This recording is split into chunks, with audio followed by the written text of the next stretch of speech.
Have you ever thought about all the different steps involved in making a mug? You'd be surprised how many there are. And here I am drinking out of my favorite mug, and we're gonna walk you through the different steps, starting with mixing my clay and getting it just right. I'm lucky I've got a nice pug mill here. It's gonna make a little bit of noise while I take the air out.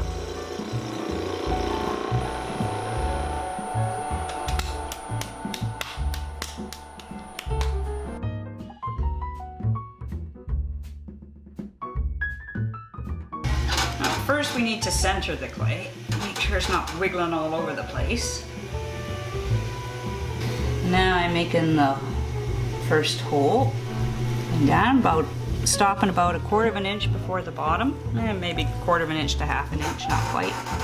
Now I'm just grabbing the clay, this is called pulling up, and I'm pulling the clay up between my fingers. Usually with a small piece like a mug, I'll just do 2 pulls before I start shaping.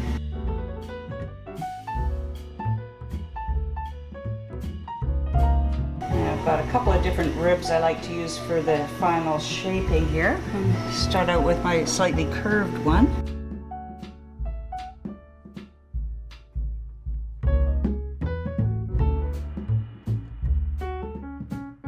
Not only is it shaping the final form, but it's also helping to remove some of my throwing rings. Now, really I'm just looking at the shape here and making sure the form is just as I like it. Now you'll notice I have to have 2 sponges on a stick. This one I like to use just to get the extra moisture out. And then this one I like to use because I can compress the bottom a little bit and just take out a little bit more of the throwing lines by running it up the side. And the last step, or second to last, make sure the rim is nice and smoothed over. Nobody likes a sharp rim. Then I'm gonna take away a little bit of the clay at the bottom. This just saves me a little bit of time for the next stage, which will be trimming the bottom of the pot. Yeah, make it look easy, eh?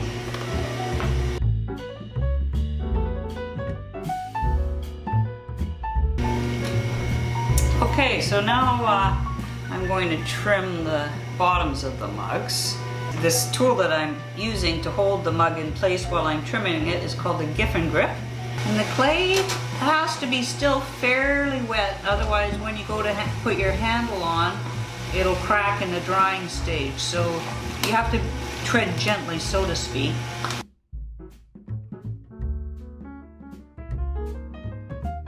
For me, the foot is really where the pot begins. It gives it that nice, graceful feeling of lift. Now, once you finish the trimming part, kind of torn open the clay, so we need to seal it up a bit, otherwise you'll get a lot of pinholes when you go to glaze it. Now I'm going to the all-important signature part. There we go, signed.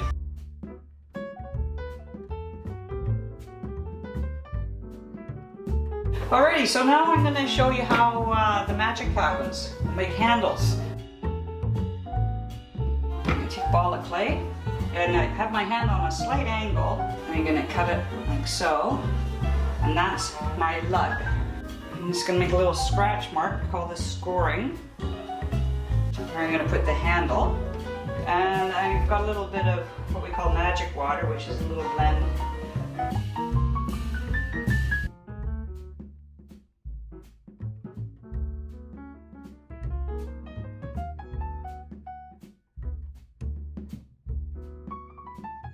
So, isn't that magic?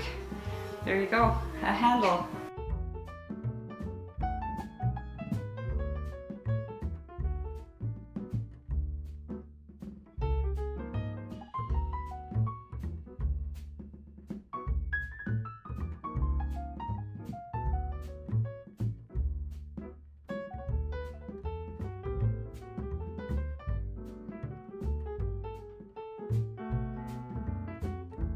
Alright, so we've bisque fired everything now. That's the first firing, and my assistant Beatrice is going to now unload the kiln and B is going to wax the bottom of all the pots that we make. Before we get to glaze them, we need to wax the bottom so that when we dip them in the glaze, the wax runs off nicely and we don't waste a lot of extra glaze and time.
How many years you've been firing?